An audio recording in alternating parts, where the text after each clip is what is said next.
Welcome to the greatest chess move of all time. So great, people watching threw gold coins on the board. This is a move that was played by the legendary Frank Marshall with the black pieces. And my words, what a move it was. Can you see the move that black played here? Remember, it's a gold coin move. Can you see it? The move is Queen G3, boom! What a surprise that must have been for white. Why is this the most amazing move of all time? Because you're moving your queen onto a square where it can be taken by either the F pawn or the H pawn, as well as the queen, of course. It looks completely suicidal, but in actual fact, it's a stroke of genius. Black is threatening to take the pawn on H2 with checkmate. And after the queen is taken, well, let's have a look. H takes queen. What is the move? Can you see it here?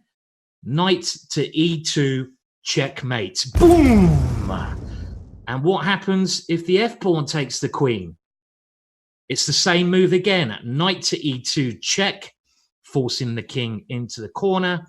And now rook takes rook, a back rank checkmate. And the last possibility after queen to G3. Well, let's say white takes it with his queen.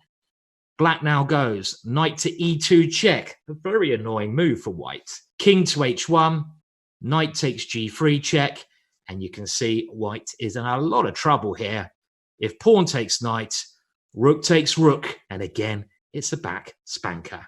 So that is the greatest chess move that's ever been played. And it's the gold coin game. After this move was played, the audience was so impressed they had to throw gold coins onto the board. Oh, bravo, bravo. It happens to me all the time. Not. We now come to a second example of the greatest move of all time. It's in the similar theme, so I thought I'd include it. As we can see in chess, patterns often follow each other. We're playing on the white side, and we are Nicholas Rosalimo. It was white to play here. Remember the Marshall move? Look at white's pieces. They are swarming like bees, ready to sting that black king on H8. And what did white do? Maybe learning from the great Marshall.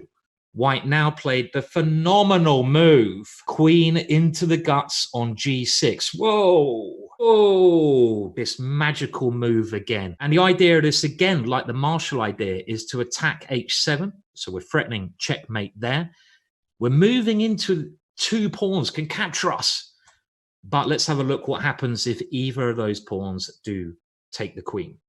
So if the H pawn takes, the king is now exposed over here. So we've got to try to attack it. How do we do that?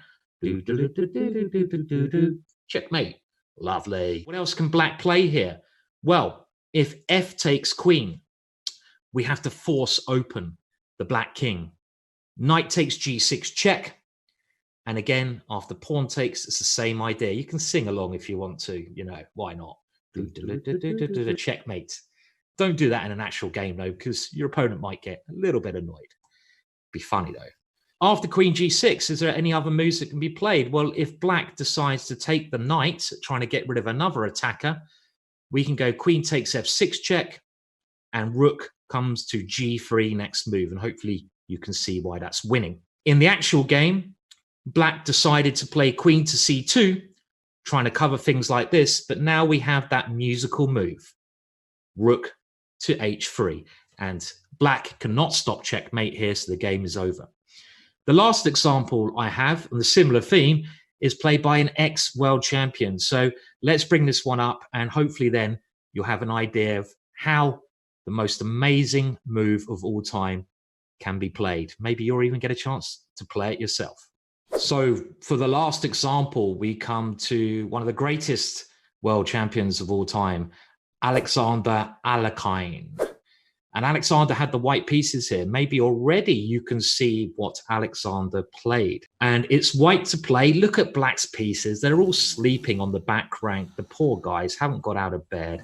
They need to get out of bed. First of all, black played bishop to A6. And you should see the idea here. It's similar to the last two cases. Queen to g6, another brilliant move. The queen dives into the position. And yet again, this is one of the most amazing moves because the queen is moving to a square where it can be taken not by one pawn, but by two pawns. Similar idea to before. The queen is threatening checkmate on g7. So if black does nothing, we take that pawn with checkmate. And what happens if black takes the queen? Well, if he takes with the h-pawn, he's opening the king up on this file there. Whoa. So we can do that little swinging move. Sing along if you want to. Checkmate. And other possibilities that black has, well, if he takes with the other pawn, the bishop is now opened up to g8. So we've got to force open these pawns, the protection that is guarding the black king. Knight takes g6, check. Only one move, pawn takes, and again, this opens up that line. Look at that line. The rook swings over to h3. There's only one move to block the check. Not a very good move, but you know, you can throw it in if you want to prolong your torture and agony. And now rook takes h4 is checkmate. So I think some very nice examples there. We started with Marshall's amazing move of queen to g3. And these are other cases where the most amazing move has been used or a similar theme has been used. If you enjoyed this video, make sure you subscribe to this YouTube channel, chess.com. Go and have a look at their website as well. And please do like this video. We're going to bring you at chess.com many more interesting, exciting, and fascinating themes, all to do with this beautiful game. Have a little look at these videos.